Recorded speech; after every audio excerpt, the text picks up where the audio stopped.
Hi everyone, this is Gail Williams-Neal from Savannah, Georgia. Today's topic is how to avoid the end of month crunch.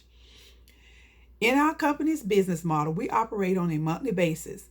On top of the daily commissions, people qualify each month for incentives, rank advancements, and bonuses.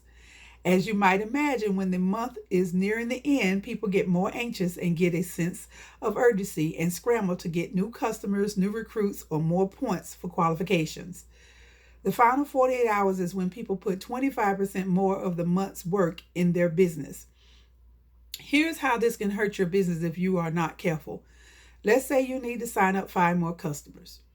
If you call them with a sense of urgency and put pressure on prospects to buy due to your deadline, they may feel turned off by your pressuring them.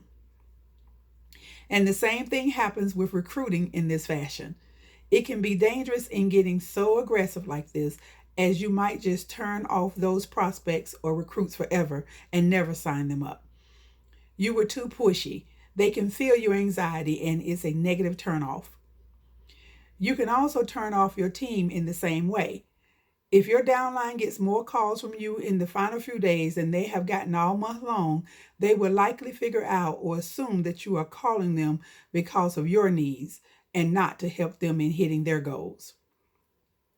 The last thing that you want is for your team to question whether you care more about yourself than them.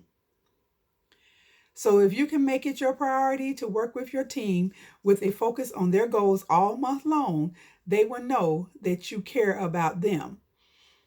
Should you call them during the month's end crunch, be sure you aim or focus your urgency towards helping them to qualify for or to reach their incentives and goals. They need to feel like you got their best interests at heart. You've got their back to help them reach their goals. They should never get a vibe that it's all about you. Because if the company is designed right, their production and success will contribute towards your qualifications and success anyhow. You must work hard to make sure that you're not projecting this selfish feeling onto them.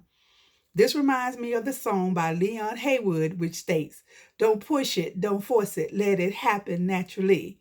It will surely happen if it was meant to be."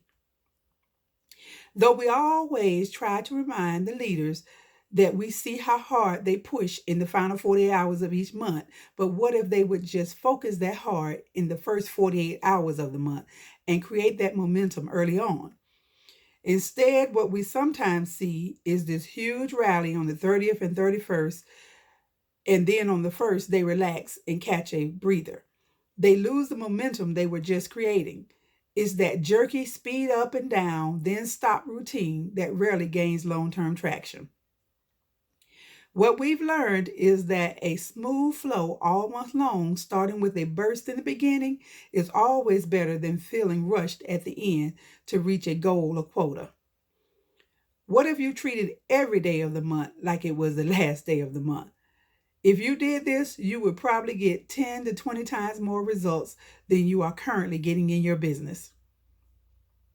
In this way, you refrain from the dangerous activity of transferring the pressure or urgency onto the prospects or your downline to make up ground that you've lost. They say if you can do something for 21 days straight, it can become a habit. So let's get in the habit of setting goals and creating contests that are focused on the first week to 21 days of each month, and then after a while, the rest of the month will go as smoothly as the beginning. Here's 2 tips to make month-end magic.